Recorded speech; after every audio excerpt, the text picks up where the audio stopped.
কামপুৰ পাচনিজাৰত নৃশংস হত্যাকাণ্ড স্বামীয়ে হত্যা কৰিলে পত্নী আৰু এজন টেট শিক্ষকক ভাড়াঘৰৰ ভিতৰতে ৰদেৰে মৰিয়াই হত্যা কৰাৰ সন্দেহ দুয়োকে নিহত পত্নী গীতা ৰাণী দাস আৰু টেট শিক্ষক ভাস্কৰ নাথ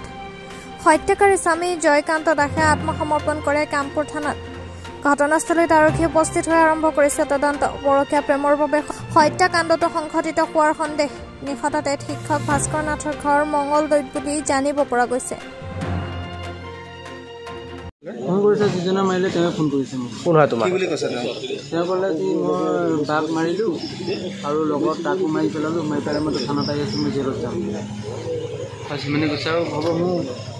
মোৰ যিজনে ফোন তেওঁ কি হয় ন যিজনে ফোন কৰিছিলে তেওঁ গিৰিয়েক হয় মোৰ ভিনি হয় মোৰ বাৰ হয়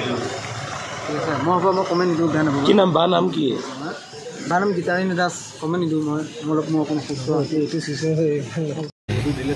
আমি প্ৰায় 11:20 PM আমি পুলিচ কণ্ট্ৰল ৰুমত এটা আমি ইনফৰমেশ্যন পাইছিলোঁ যে এনেকুৱা ধৰণৰ এটা মাৰ্ডাৰ কেছ হৈছে বুলি লগত মিনৱেল মানে এইটো সময়তে কি হ'ল যিজন আমাৰ একিউজড আছে সেই একিউজডে পুলিচ ষ্টেচন গৈ ছাৰেণ্ডাৰ কৰে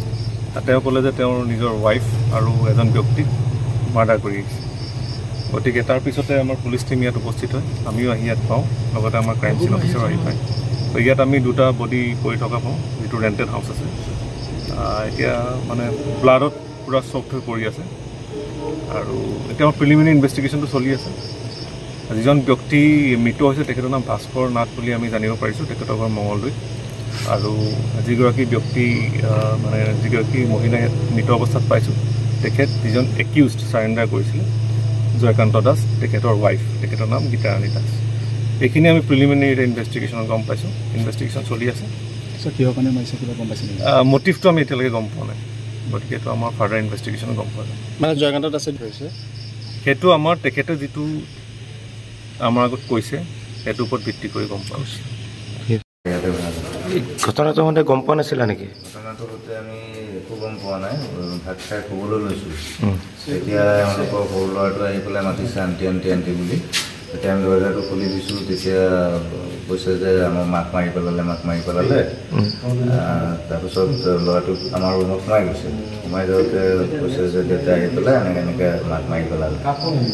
তাৰপিছত 108 ফোন কৰক মই 108 ফোন কৰিলোঁ তাৰপিছত 108 ফোন কৰাৰ পিছত আকৌ 108কে কৈছোঁ পুলিচ থানাৰ নাম্বাৰ নাছিলে মোৰ তাত 108কে কৈছোঁ যে কামপুৰ থানাক কণ্টেক্ট কৰক এনেকৈ শিৱ মন্দিৰৰ ওচৰত তাৰপাছতে তেওঁলোকে কণ্টেক্ট কৰালে আহিলে তাৰপিছত আৰু কাৰোবাক মাৰিছে নেকি অকল নে মানুহজনকে মাৰিছে নাই মাৰাটো আমি দেখাই নাই ল'ৰাটো যেতিয়া ভিতৰত সোমাইছে তেতিয়া ল'ৰাটোহে কৈছে তাৰপিছত ভিতৰত সোমাওঁতে মই ল'ৰাটো সোমাই তো লক কৰি দিলোঁ ভিতৰত তাৰপিছত এই মানুহজনে যিজন ল'ৰা মৰিছে হয় ল'ৰাজন ক'ত ঘৰ জানো নাজানো ইয়াত ভাড়া থাকে বুলি জানো নামটো জানো নেকি টিচাৰ বুলি জানো ভাস্কৰ বুলি জানো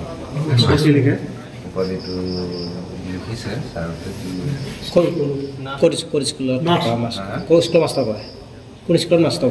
পুঠিমাৰি বুলি কয় ভাস্কৰ নাথ মংগলদৈত ঘৰ নেকি মংগলদৈত ঠিক হ'ব দে